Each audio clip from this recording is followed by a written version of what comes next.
Anak ni Romeo Acop may sagot sa mga nangutya sa pagkamatay ng kanyang ama. Wala Ganun gagawin natin. Isa-isahin nyo. DPWH at ICI kakampi ni Pulong ayon kay Trillanes. Alam nyo? Pero eto, wala. Ito yung masasabi mo, kamusta ka na Trillanes? Ano nang balita sa'yo? Balita ko, wala nang balita sa'yo eh. 18 bilyong pisong infrastructure budget sa Quezon? Biglang nawala. Mga Suarez, trumipli ang yaman? Boom! Panis! Alam niyo ba? Boom! Panot! Lip talaga na makatulong sa Yeah, mga kababayan oo. natin. Ito po ay nagsisilbi po ito na dole out na nagbubunga ng katamaran. Yun ang... Alright, what's up mga kayon? Welcome back pa rin syempre dito lang sa Joe Malone TV para sa issue ng bayan. Ating pag-usapan. Isang magandang umaga, hapon o gabi sa inyong lahat mga kayon. Joe Malone TV, issue ng bayan, ating pag-usapan. Tunay na balita, walang kinakampihan. Sumasalamin December 29, araw ng Lunes, Monday sa Pilipinas. mamamayan. Totoo ang laban, Susuntukin ko na yan eh. di rin chismisan. Lahat ng tanong may klarong kasagutan. Kasama ka dito sa diskusyon. Boses mo may halaga sa solusyon. Laging alerto, Mapagmatsyag, truth ang hanap. Di kami natitinag, walang palusot, walang dayaan. Tunay ang serbisyo, diretsong usapan.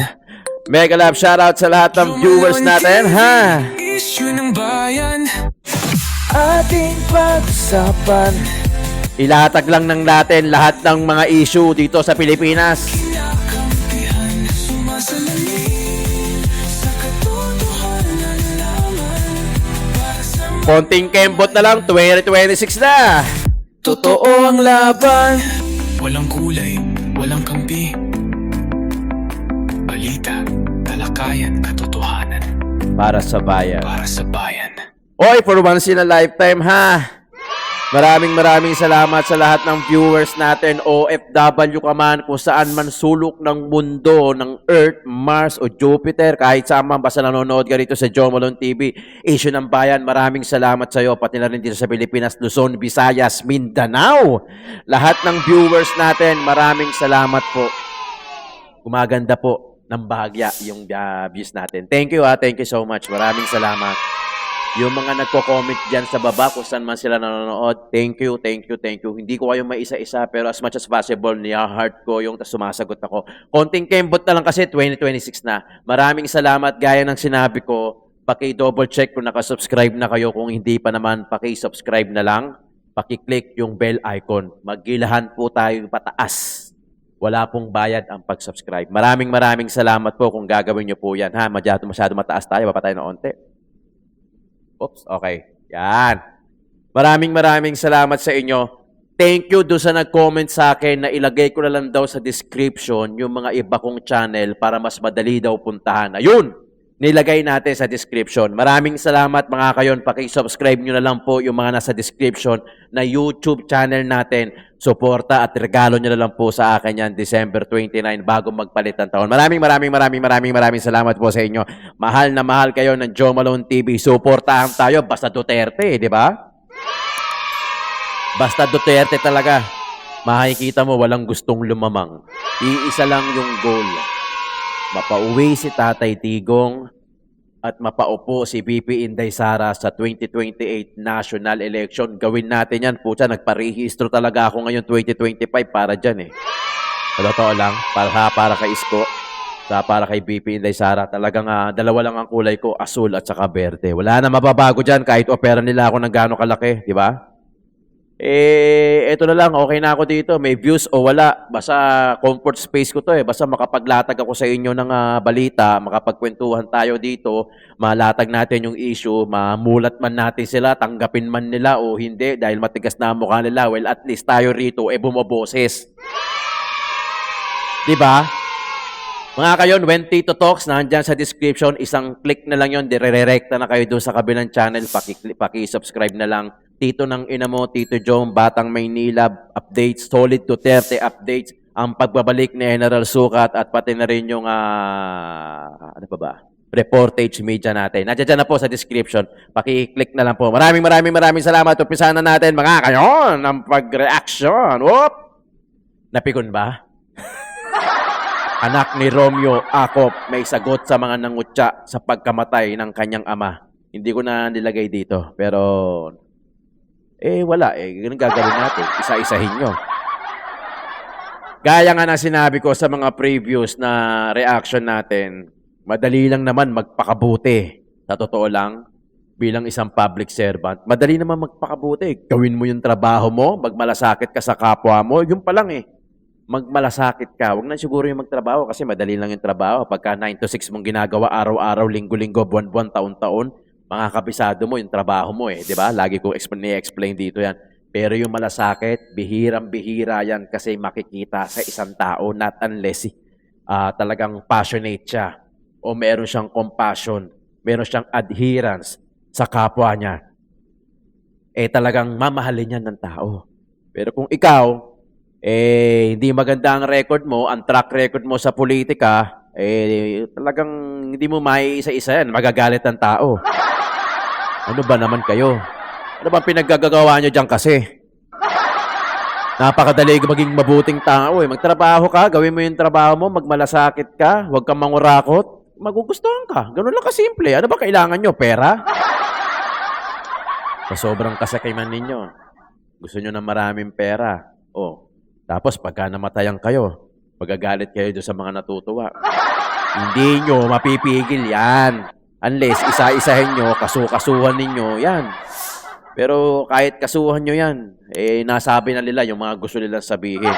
Hindi ko na dinisclose dito kung ano yan Pero syempre, ganun talaga. Diba? Kung mabuti ba yan? Kung bagaganyanin ba yan? Wala Diba? Remembering the Quadcom? Sus, Ginoo. Kung ano pinaggagawa nyo dyan, abuse of power. Diba? Yung next line natin. Ayan. Ito gusto ko to si Atty. Guanzon. Ito aminado, hindi naman siya talaga Duterte. Diba? Aminado, hindi siya Duterte noon. Pero talagang ngayon, pinagtatanggol niya, sabi niya kahit sino. Diba? Pero syempre, nakikita na rin niya yung mga katiwalian. Tignan mo, sa sobrang independent ng commission, yun yung ICI. Chairman na lang natin. Diba? Gusto ko tong si Atty. Rowena Guanzon, shoutout sa iyo dyan. Napaka-vocal. Talagang siya na yung parang queen of Bardagulera sa Facebook. Talagang pag kami kataliwaan, talagang binibira niya. In fairness naman dito, napaka straightforward na itong babaeng ito. Diba? Next. DPWH at ICI, kakampi ni Pulong ayong kay Trillanes. Alam nyo, naawa ko rito sa taong to. Sa lahat ng mga politiko o yung mga ex-senator, in fairness sa iba na kahit pa paano may mga okay naman, pero ito, wala. Ito yung masasabi mo, kamusta ka na Trillanes? Ano nang balita sa'yo? Balita ko, wala nang balita sa'yo Ito yung tipong ganun ang gagawin mo. Na tipong kahit barangay tanod, hindi talaga mananalo. Talagang lala Ubos. Ubos yung kredibilidad. Piling ko may nagpopondo lang dito I don't know kung may nagpopondo rito bakit ganyan di ba? Talagang ito talaga Magdalo. Pero wala na. Ubos ang kredibilidad nito ni Trillanes. Kahit barangay tanod talaga hindi mananalo to. Baka magduda pa di ba? O kaya ano tatakbo mo barangay tanod? Pare wala rito, hindi pwede. Kasi kompleto na tanod namin dito. Di ba? Totoo, yan si Trillanes. Wala na talaga to. Kahit ano takbuhin nito. Manggugulo to. Gaya ng ginawa niya sa Caloocan, tumakbo ng pagka-mayor, kahit na alam niya hindi siya mananalo. Puno na lang ang pinagsasabi. Di ba? Ito na. Kahapon lang to pala, December 28. Marcos Jr. in high spirit despite low ratings in recent survey. Grabe, High na high talaga, Sa kabila ng mga ulat na mababang trust rating, yung nag-negative 3 ito Kung saan naitala ang negative 3 sa SWS survey, mananatiling kalmado at nakatuon umano sa trabaho si Marcos Junior Hayo. Napaka-hero ng statement na yun. Nakala mo naman talaga may nangyaring maganda sa administrasyon niya. Parang wala ako natatandaan o nakikita no? Grabe. Yun ang positive. Positive yung spirit. High na high. Di ba? Ito maganda to. Kong JJ Suarez. Pasok! Grabe. Lubak sa Quezon! Lubak-lubak meron! 0.18 bilyong pisong infrastructure budget sa Quezon? Biglang nawala. Mga Suarez, trumipli ang yaman? Boom! Panis! Alam niyo ba, Boom! Panot! aabot sa mahigit 2 bilyong piso ang nasayang na budget ng Quezon dahil sa mga ipinatayong proyekto ng Alona Party List at ni Congressman David J.J. Suarez na hanggang ngayon ay nakatiwangwang at hindi napakikinabangan ng mga tao. Boom! JJ Suarez tumira ng 3! Boom! Nawala ang ponto. Isa na rito ay ang Lucena City General Hospital na nagkakahalaga ng mahigit 250 milyong piso. Sa ilabas na ang lahat ng pondo, pero hanggang ngayon ay hindi pa natapos ang konstruksyon. Kwento na lang.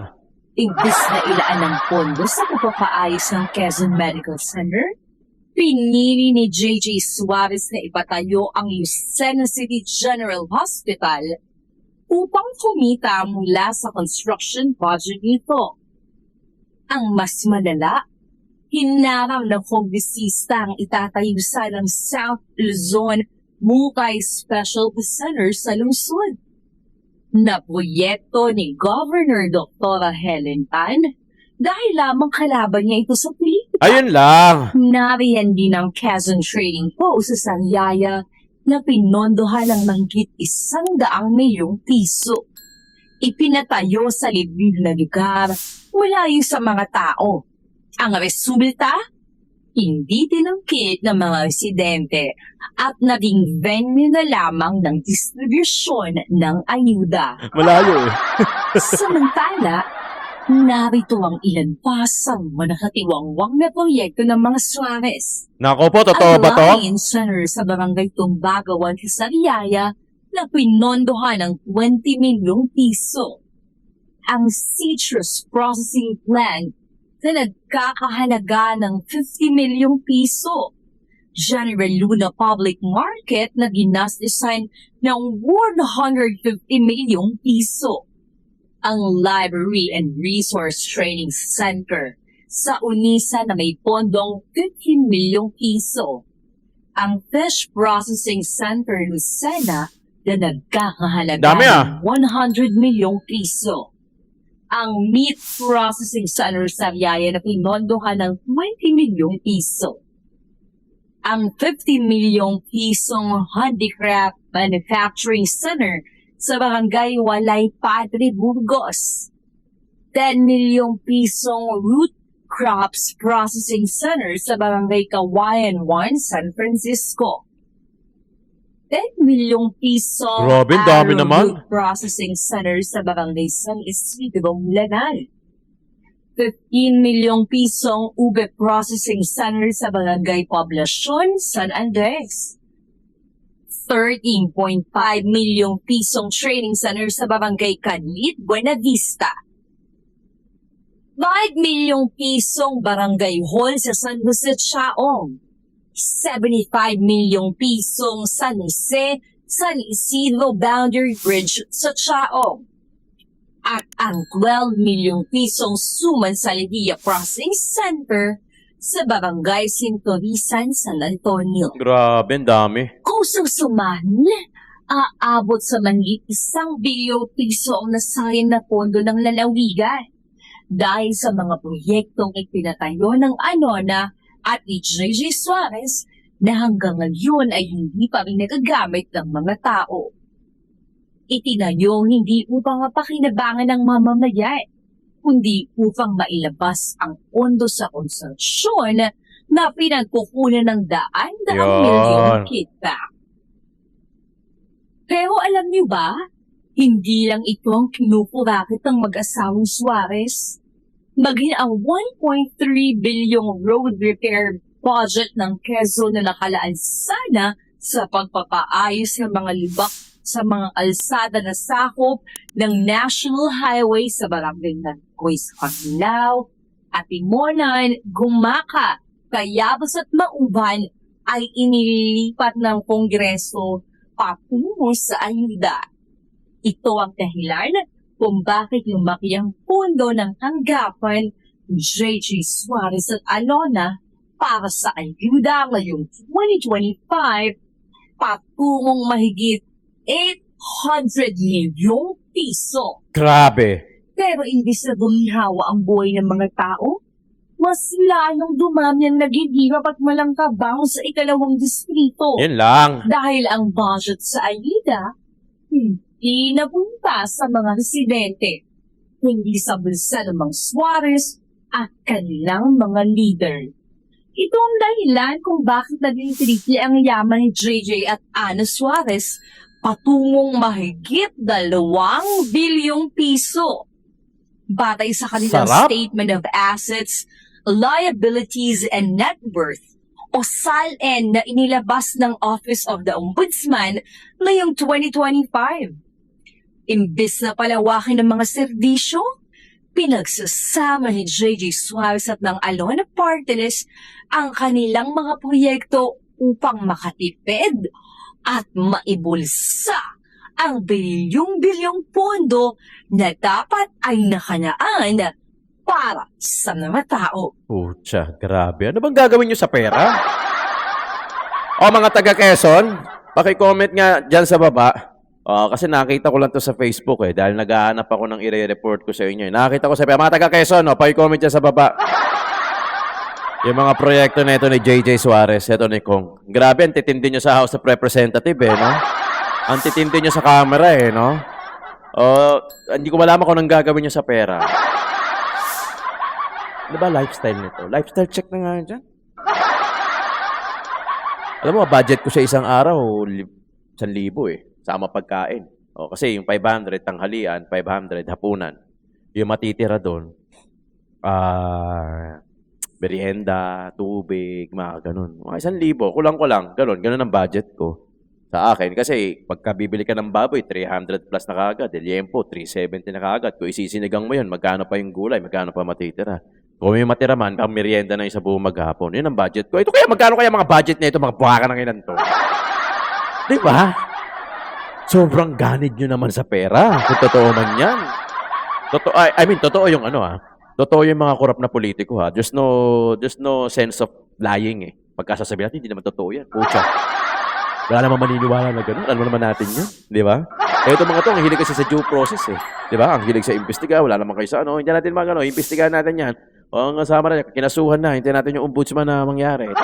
Pagka ganyan ang mangyayari, mamamatay tayo. Hindi pa nangyayari yan.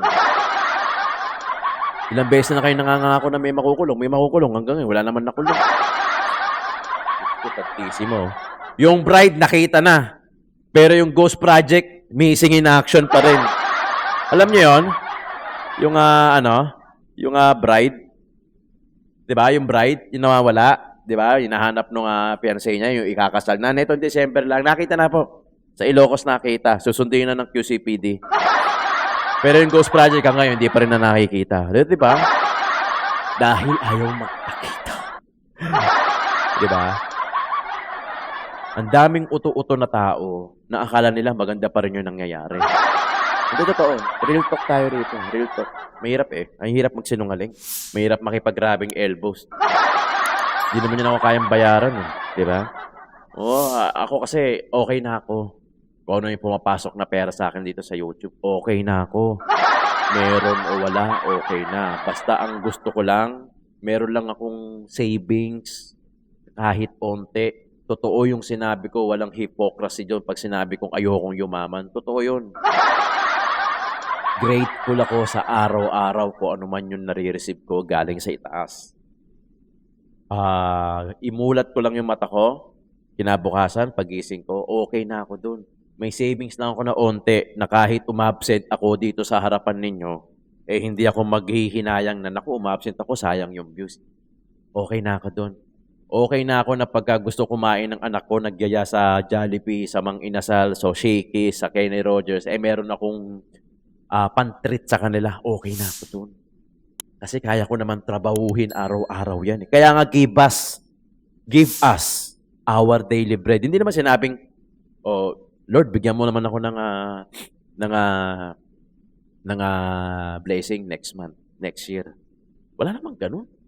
Hindi mo pa sigurado kung buhay ko. Bukas, next week, next month, next year. Di ba? Days are numbered. Give us our daily bread. Kaya nga ganun lang Pasalamat na tayo kung ano yung meron tayo. Maging grateful tayo kung anong meron tayo. Nang sa ganun, hindi ka maghahangad ng pera ng iba. Di ba? Ganun lang kasi. Di ba lagi ko sinasabi sa inyo, paano nyo, kung greedy ka na, kung sakim ka na, kung paano mo maka-counterfeit yan, maging grateful ka araw-araw. Siyempre, magdasal ka na bigyan ka ng pampigil na huwag maghabol. Maging grateful ka, maging generous ka sa araw-araw. Huwag kang makontento ka kung ano yung meron ka. Nang sa ganon, hindi ka maggabol sa pera ng iba. Kasi doon papasok yung pagiging greedy. Bili mo pera ng iba. Diba? Pera ng pondo ng bayan. Gusto mong kunin. Allocable, insertion, nag-insertion ka. Wala namang masama sa insertion, ha? Walang masama sa insertion. Hindi illegal yun. Ang nangyayari dyan, kung paano mo siya gagamitin at kung pinakailaman mo at kung paano mo ka nakakuha ng kickback doon sa insertion mo. Diba? Kasi kung magmamaterialize yung project na nasa insertion mo, di okay. Diba?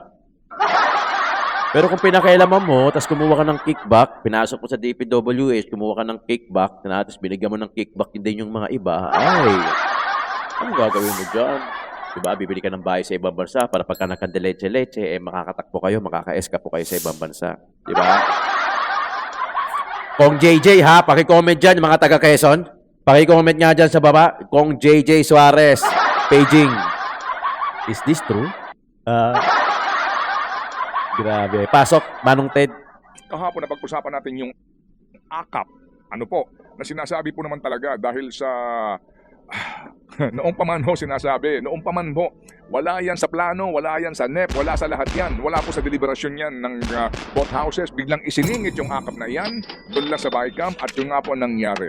Pondo, syempre, pondo. Alam nyo ganito, no? Lalagyan ko spills kasi nang-copyright ito nga may-ari ng Ted Filon. Ganito yan. Ito nga lagi ko nga sinasabi to. Yung mga nagtatrabaho, kayo, ako, lahat tayo nagtatrabaho sa Pilipinas, lahat tayo taxable.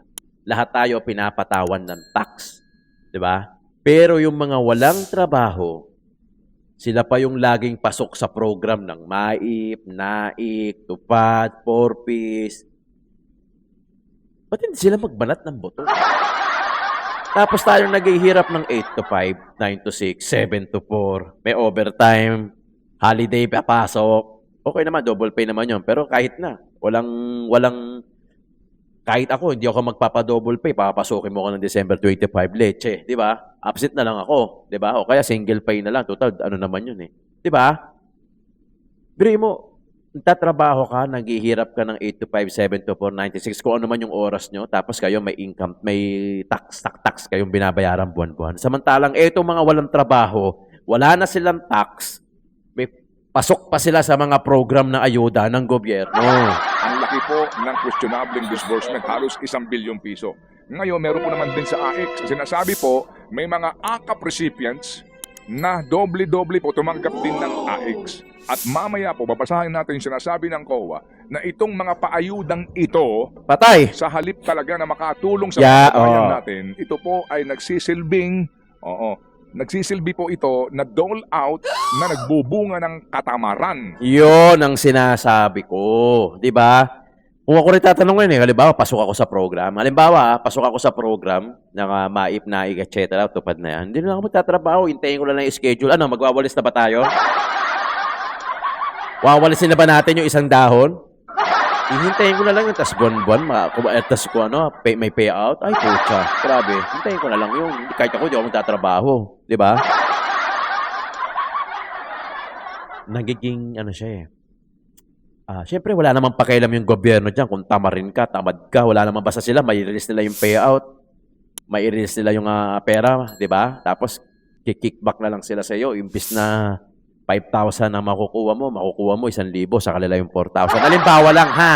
Halimbawa lang, malay ko ba kung paano yung operation nyo. Pero wag nyo kaming gawin tanga. Kasi ang pasok sa program, hindi naman yung mga may trabaho eh. Ang pasok sa program, yung mga talagang kapos palat, yung mga hindi sapat yung sinesweldo. Pagka ganyan din, pondohan nyo na lang kami mga nagtatrabaho, hindi na lang din kami magtatrabaho. Papasukin nyo na lang din kami dyan sa mga program na yan. Hintahin na lang natin na bumaksak yung bunga, wag na natin pitasin. Alam niyo yung kwentong tamad, si Juan Tamad, di ba? Kukunin na lang yung bunga, hindi pa, hinihintay na lang bumaksak. Ng mga marami pong Pilipino sa kanayunan. Ano ibig sabihin? Kasi po, hindi na po naghahanap ng trabaho. Exactly. Lang po sa mga ayudang ito. Yes, lalo na pagka alam nilang kaya nilang pumasok, kasundo nila yung mga chairman, tapos na pala, ganun lang din gagawin. Kahit ako ganun gagawin ko eh. Nakita niyo yung ang intensyon ng gobyerno, sabihin na natin na, gusto lang namin makatulong. Okay. Pero parang di naman kayo nag-aral.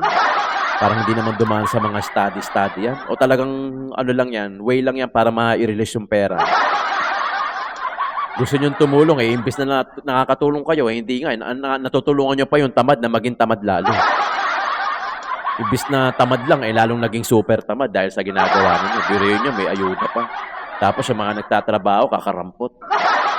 Pinagkakasya yung sahod sa loob ng 1 buwan. Yung tipong pagkasahod, babayad utang, tas yung matitira, yun ang budget the following week. The following kinsenas. Tapos sila yung mga hindi pasok sa mga ayuda program. Tapos yung mga walang kakwenta-kwentang nila lang, sila yung pasok sa program. Anong klaseng gobyerno meron tayo? Di ba sabi ko nga sa inyo, yung mga OFW natin, nanlulumo dahil ganito na yung nangyayari sa Pilipinas. Sige nga, ano bang maganda na idulot ng Marcos administrasyon sa atin? Alam mo, aware naman ako sa nangyayari sa gobyerno pero para talagang wala akong maisip. Wala talaga akong maisip eh. Inventing bigas. Diba? Minsan nakakapagod na rin. Sa totoo lang. Nakakapagod maging Pilipino. Mas lalo siguro yung mga OFW. Mas lalo, anong nationality mo? Wala eh. Ano ako? Bigla akong sumulpot. Parang ang hirap ipagmalaki, di ba? Unlike before, nung nakay Tatay Digong, ay putya. Ultimo presidente ng ibang bansa, bilib kay Tatay Digong. Bilib sa mga pamamalakad eh, di ba? Tama, yung mga BBM vlogger, yung mga yung mga nasa kabila, tinan mo lisensya niyan, 10 taon na expiration. Yung mga passport niyan, tingnan nyo, 10 taon. Sila din, gusto din nila yun. Gusto nila yun. Bakit hindi ka pipila eh. Diba? Imbes na expired ka ngayon, 5 taon ng lisensya mo, hindi ka pipila, nakatipid ka ng 1 pila, maghapon na pila pala. Maghapon na pila, nakatipid ka ng 1 renew fee. Dahil lang susunod mo, additional 5 years ka, nakatipid ka ng gano'n. Ang laking bagay nun. Kung talagang ayaw nyo kay Tatay Digong, huwag nyo tangkiligin yung 10 taon, doon na kayo sa 5. Napaka-ipokrito nila eh. Diba? Sa sobrang greedy, sa sobrang kasakiman, anin nyo yung pera? Makontento kayo sa sahod nyo. Di ba? Sana ko yung sahod nyo, kakarampot lang eh. Pero hindi, mali pa rin yun eh. Kasi hindi dahilan yung kaya ako mangungurakot kasi kakarampot lang yung sahod ko eh. Maging grateful ka. Magmakontento ka. Di ba? Kung ano lang yun, magkakasya ka. Ito nga, totoo eh. Ito, totoo to. Di ba, bakit tayo? Tayo mga namamasukan. Pag ginito lang kaliit yung sahod natin, na pagkakasya natin. Pero pagka lumaki, parang hindi kasya. Di ba? Negative ka, may utang ka pa.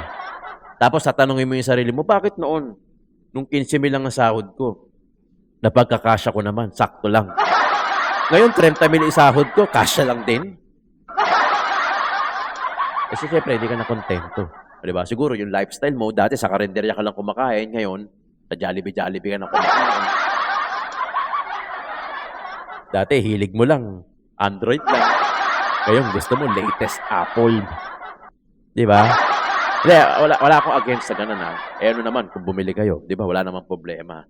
Pero ang akin lang kasi, yung mga politiko na talagang talamak, gahaman, na kinukuha pa yung para sa bayan na pondo para mapunta sa kanila, wag naman tayo maglokohan na sasabihin nyo na wala naman akong ebidensya para sabihin kung may mga politikong kurakot. Hindi lang naman ako nagsasabi niyan eh. Di ba?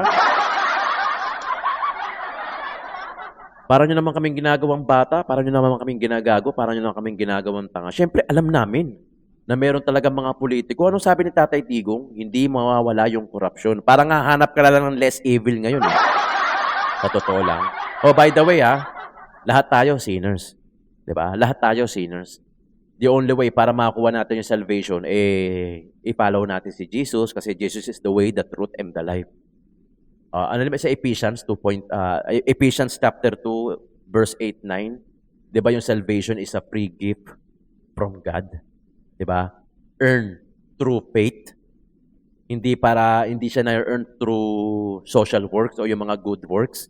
'Di ba? Hindi ganoon. Ganun ka alam na ni God na hindi ka pwedeng magyabang sa langit na Lord, sasabihin mo, Lord, puro charity vlogs nga yung ginawa ko sa baba. Bakit hindi ko makakuha yung salvation? Alam niya na eh. 'Di ba? Yung salvation is a free gift from God earned through faith, not earned through social or good works. So no one can boast it. Ephesians chapter 2, 8, 9. 'Di ba? Walang makakapagyabang sa langit. Hindi mo pwedeng sabihin na, Lord, 100 lang yung kinuha ko. Inupit ko lang sa tatay ko. Yung mga politiko nga sa baba 100 billion ghost project. Hindi pa pwede yun. Di ba? Ano, sasabihin pa sa'yo? Ano, iniyabangan mo pa ako Di ba? Nagets nyo? No one can boast it. Walang makakapagyabang sa langit. The only way para makakuha mo yung salvation, regalo sa'yo ni God through your faith. Dahil yun sa faith natin. Dahil kay Jesus. Dahil lahat tayo, sinners, hindi natin mababayaran yung kasalanan natin. Si Jesus lang yung makakapagbayad ng kasalanan natin. At magagawa ni Jesus magagawa natin yun pag pinalo natin si Jesus. At kinilala natin na siya.